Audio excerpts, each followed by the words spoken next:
Alright, so my presentation is on gunslinger anime. So, first, before I start anything else, gunslinger anime is a subgenre. It's not necessarily a genre in its own right, but it is what I like to call a character genre, where it has appeared in many, many animes with many different characters from different stories, plots, and backgrounds. And I will explain to you what those are and some examples of how awesome they are. This genre, first of all, is very close and dear to my heart. This is probably right up there, if not just beneath mecha. So I love it. I love it. It's great. So what makes a gunslinger anime or a gunslinger character? Well, we have at least two, if not three, all three of the requirements of such. The first being Wild Western influence. Japan loves cowboys. There's no other way to say it. They love cowboys, they love the culture, they love the whole badass thing.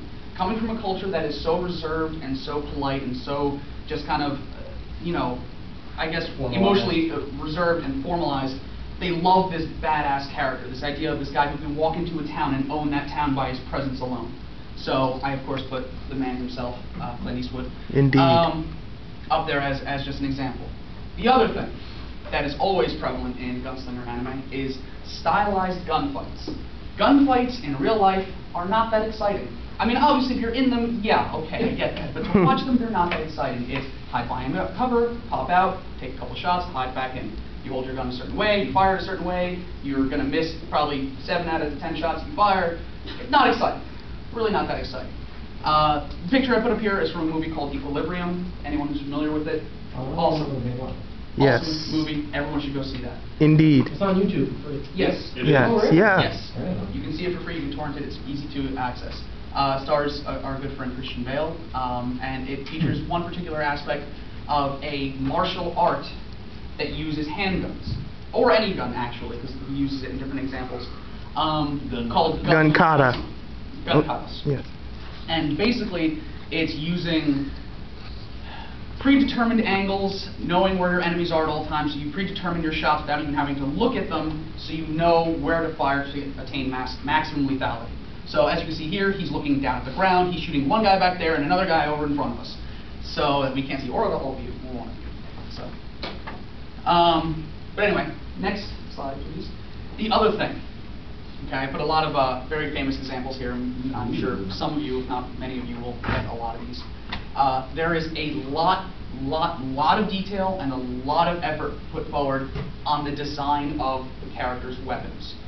Almost to the degree where you can actually call this a sub-branch of mecha. Mecha is just a abbreviation for mechanical design.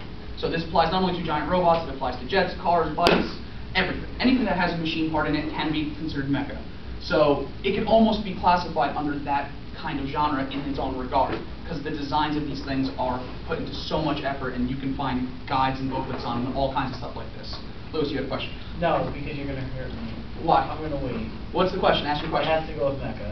What is the question? Well, anything mechanical is mecha. So super robots are mecha. Yes. So Astro Boy is a super robot. Yes. No, he's not. Yeah! Yeah! Yeah! Almost. It only took years to get that out of me. Almost. To admit it. No, he's not a super robot. He's an android. Because he's not all robots. Why the hell did that get started? Anyway, it started long 2 years time ago.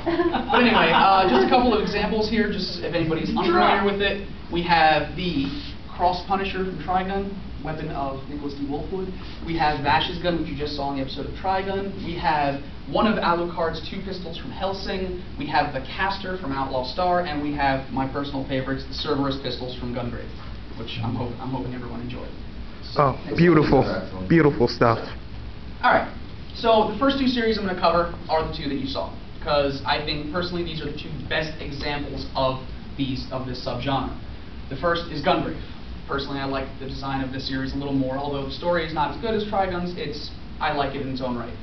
Actually, little tidbit of trivia, the designer and director of Trigun, as well as the writer, did all the artwork for GunGrave. So you see a lot of similarities. So what? The game or both. Okay. Both. GunGrave, I was just going to get to that. I'm sorry. Was big. It's okay. was based off of a video game series. There were 2 games released. They were both for the PS2. They were kind of sleeper hits. Nobody really bought them, but they are genuinely really good games. Question? I bought them. Yes. So did You're a I. good man. You're also a good man. They're fantastic games. If you just want some good shooting action, great games. What are the games? GunGrave and GunGrave Overdose. Oh, okay.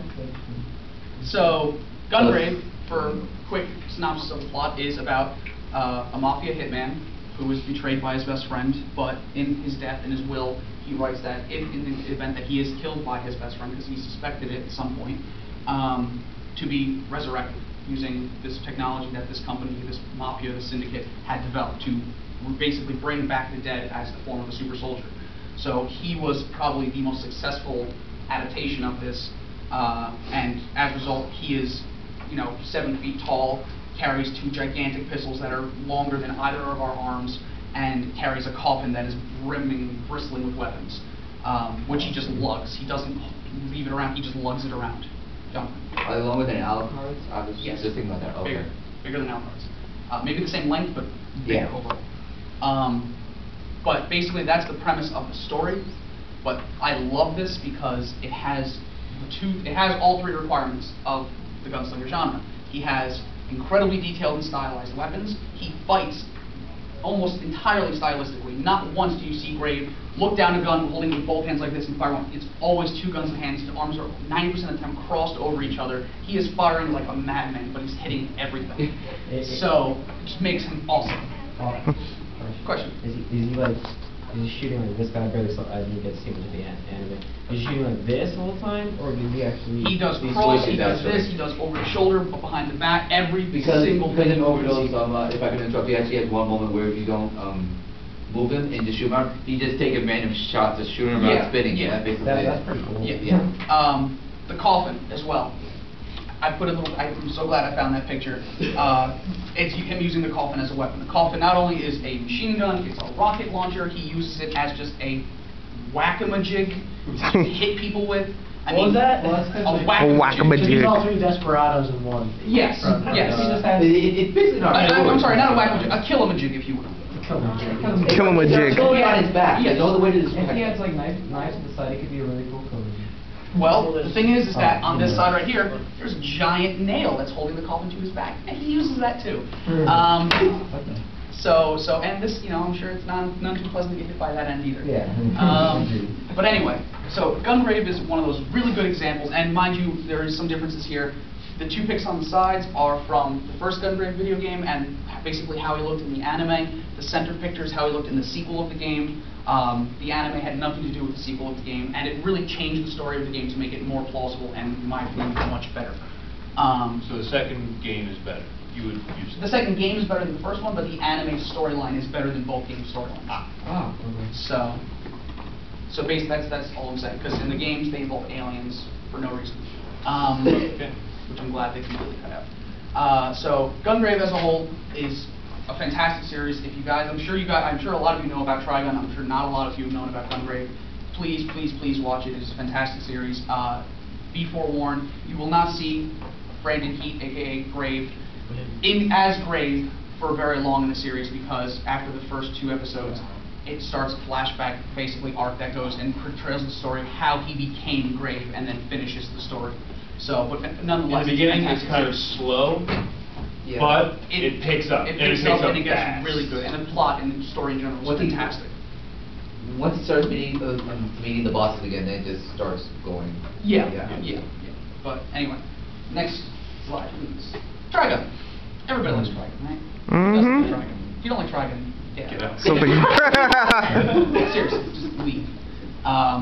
Trigun is a legendary series. I can go as far as to say it is. And this came out in what Lewis and I like to call the golden age of anime, which was roughly around 1999-2000, when we were getting a lot of shows that weren't heavily 1998, 1999, 2000, 30 animes came out. Yeah. Trigun, Outlaw Star, and Cowboy Bebop. Exactly. And we got these shows subsequently 6 months to a year later, aka golden age of anime, because we got nothing but good stuff. And they're still like on Adult Swim, even though their schedule changes. It seems like every month they change their schedule, what's giving. even though it might be late at night, early in the morning, you will see one of these 3 anime still giving, you know, on Adult Swim, Saturday night real late, Sunday morning, absolutely. you But know, then Friday find night real something late. to watch with it. My mom actually watched Cowboy Bebop until she told her the title, so obviously I turned it off. But anyway, Trigun is a legendary series created by Yasuhiro Naitao, one of my heroes. He wanted to do the premise of a space western, and that's another thing that I actually did not mention, but it's more common to see a gunslinger anime take place in a science fiction or fantasy setting, because it allows the gun wielder character to do the things he does without having science to step inside and say, you can't do that.